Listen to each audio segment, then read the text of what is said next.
Father Frank Pavone canceled from the priesthood? Removed from the priesthood? Really? What could be the issue here? Father Frank Pavone gets removed from the priesthood, but Father, what's the guy's name? Rupnik, the Jesuit who molested 9 nuns, gets his excommunication lifted within hours from His Holiness Pope Francis.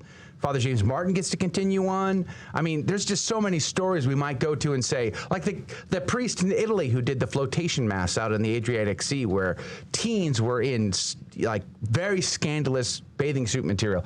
Like, this is okay, but Father Pavone gets removed from the priesthood.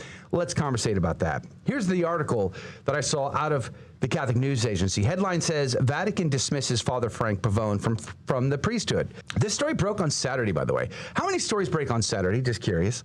The ones they want no one to talk about? Yeah, there's a clue right there. But here's a little bit of the article. Father Frank Pavone, a well-known pro-life activist and national director of the organization Priests for Life, has been dismissed from the clerical state for blasphemous communications on social media and persistent disobedience of the lawful instructions of his diocesan bishop, CNA has learned. In a December the 13th, and the dates do matter here, in a December the 13th letter to the U.S. bishops attained by CNA and confirmed by multiple sources as authentic, Archbishop Christophe Pierre, the Apostolic Nuncio to the United States, wrote that the prefect of the dicastery for the clergy issued the decision on December the 9th, adding that there was no possibility of appeal. All right, so the dates matter. The decision comes down December the 9th. December the 13th, a letter goes out to the bishops. Article goes on to say, Father Pavone was given ample opportunity to defend himself in the canonical proceedings, and he was also given multiple opportunities to submit himself to the authority of his diocesan bishop, explains a separate statement attached to Pierre's letter. It was determined that Father Pavone had no reasonable justification for his actions. Pavone, however, told the CNA Saturday that he had not been notified about the Vatican's judgment. Could you imagine? December the 9th, the decision comes down. He doesn't find out until December the 17th. If you are removed from the priesthood, you don't have faculties. You can't say a legitimate mass. You can't hear confessions. What does that mean for anybody he provided sacraments to during that time, that he was unaware? Now, Adrian, could you play that clip for me? This is a clip from an hour and 45-minute video response Father Pavone provided on his YouTube channel and on his Twitter feed. Adrian? They'll say that I did blasphemous communications on social media. Yeah. I went overboard with one person. It wasn't even a post. It was a response in a one-on-one communication. And I was mad, and I had good reason to be mad, and I used the term GD. Sorry, I went to confession. Keep playing. You see, it's not about that. They just want to find some excuse. Throw Father Frank out of the priesthood. Tell you a story. The Bishop of Amarillo, some of you were asking, well, who is this bishop that's been causing so much problem for you? The Bishop of Amarillo, Texas. He's in his final year there anyway as bishop, but Zurich is his name. And he called me into a meeting 5 years ago. He was, complaining about my work like he always does. And he said, well, I don't want you doing this work. And I said, well, you want me in the diocese? You want me to do, you want to give me an assignment in the diocese? Is there any benefit to me being in the diocese? And he said, no. So he didn't want me doing work in the diocese, and he didn't want to let me do work outside the diocese. And I knew this already. So I said, well, you want me out of the priesthood, don't you? Now, there were other witnesses in this meeting, and I can tell you who they are, too. And they know, and they remember this.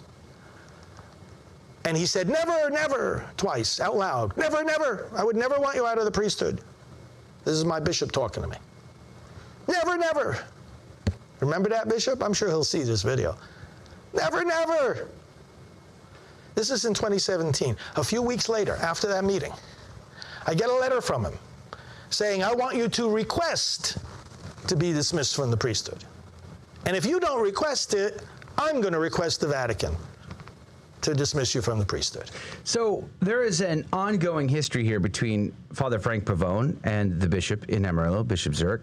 Goes back many years, in fact, and the article at CNA points this out. In 2008, when that bishop came to that diocese, there was already some conflicts there. In 2011, 2012, Father Pavone gets recalled to the diocese, and there was restrictions placed upon him. Apparently, the Vatican got involved, and some of those restrictions did get lifted, and he was able to go back to work. Now, Father Pavone tried to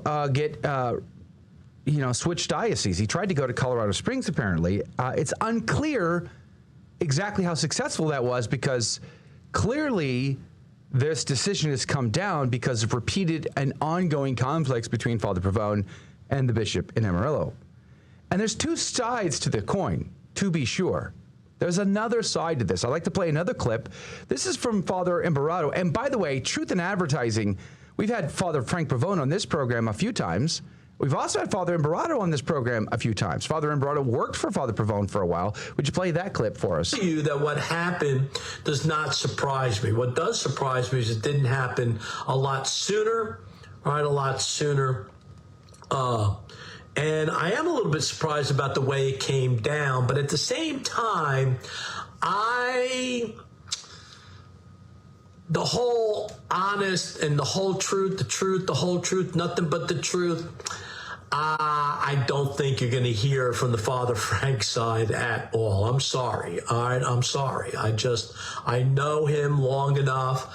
I was involved in the organization long enough to know that there's always spin, that there's always a marketing, that there's always a rationalization.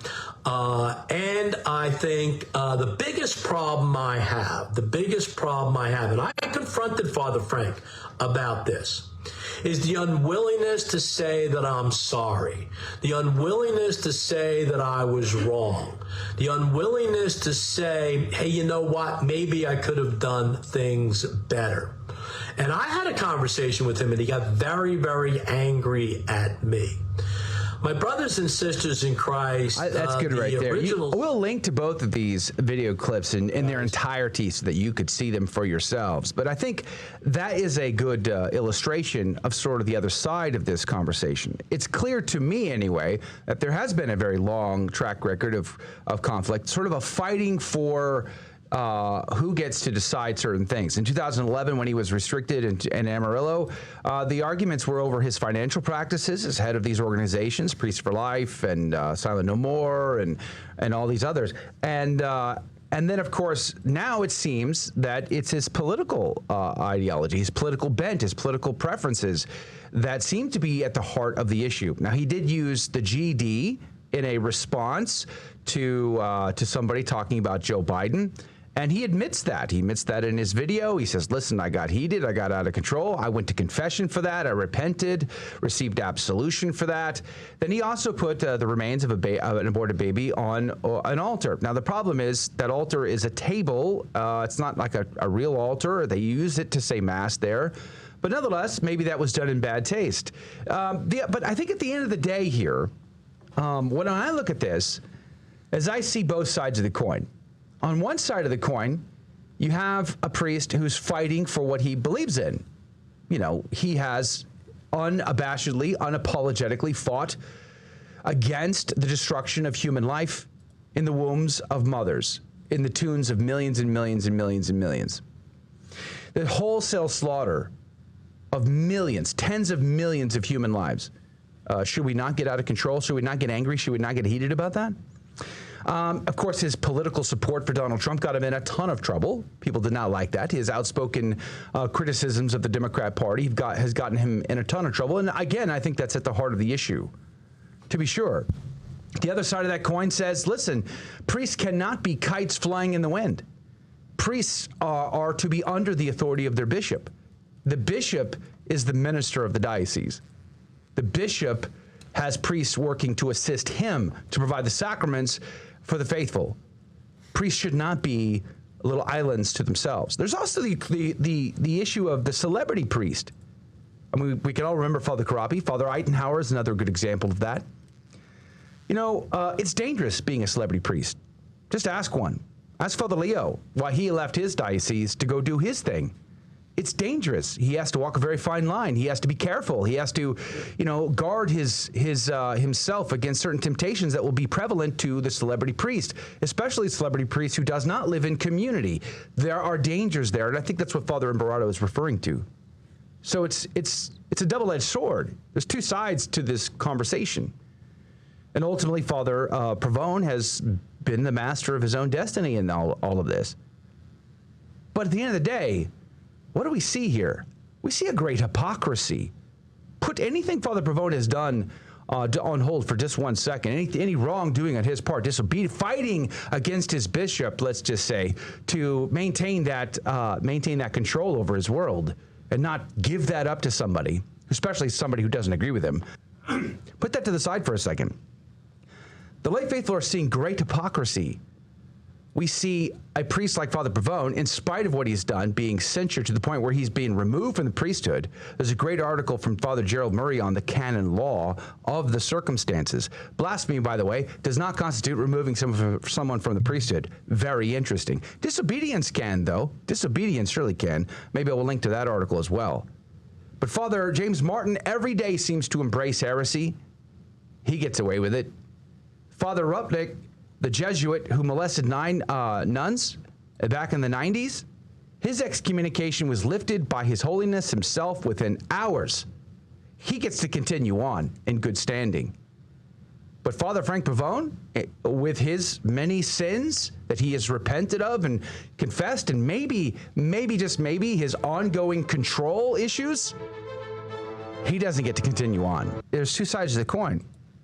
Now, here's the article over Catholic News Agency with the headline that says, Canon lawyer on Father Pavone's dismissal from the priesthood. Only the Pope can issue a decision without appeal.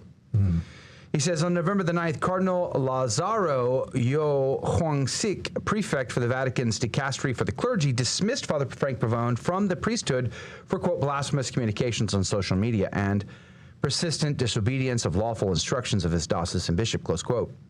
The decree, shared with U.S. bishops in a letter dated December the 13th, written by the Apostolic Nuncio of the United States, Archbishop Christophe Pierre, precludes any possibility of appeal.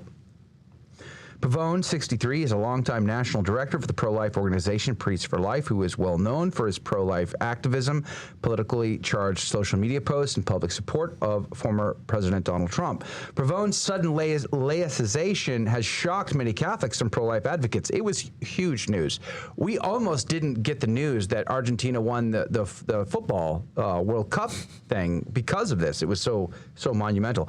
The article goes on to say, among them, what are the specific canonical crimes with which Pavone was charged, and when and how was he notified that he is no longer a priest? Pavone, for his part, claims he had no prior notification for the Vatican's action until contacted by CNA on December the 17th.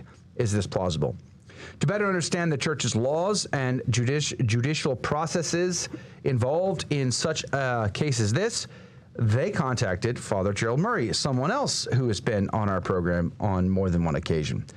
The article says, ordinarily, it is the responsibility of the bishop of the diocese in which the accused priest is incarnated to investigate accusations of blasphemous communications on social media and persistent disobedience of lawful instructions of his diocesan bishop, which are the two reasons given for Father Pavone's dismissal from the clerical state in a communication sent to the bishops of the United States by Archbishop Pierre. The diocesan bishop, if he finds that a priest is guilty of such offenses, would then refer the matter to the Holy See if he judged that the penalty of removal from the clerical state was the appropriate punishment. The diocesan bishop cannot, on his own authority, dismiss a priest of his diocese from the clerical state. Now, in that segment that we covered this, I played for you a clip where Father Pavone states that in 2017, the bishop made clear to him that he intends to try to have him removed from the priesthood. You can go back and watch that on our YouTube channel, Facebook, or elsewhere. Article goes on to say, furthermore, the Code of Canon Law does not state the possibility let me start over. Furthermore, the Code of Canon Law does not state that the possible penalties for these two offenses include dismissal from the clerical state. That's important to emphasize. The Code of Canon Law, this is according to Father Gerald Murray, a canon lawyer, The Code of Canon Law does not state that the possible penalties for these two offenses include dismissal from the clerical state. Canon 1368 states that a person who utters blasphemy is to be punished with a just penalty. Canon 1371 states that a person who does not obey the lawful command of his ordinary and after being warned persists in disobedience is to be punished according to the gravity of the case with a censure or deprivation of office or with penalties mentioned in Canon 1336.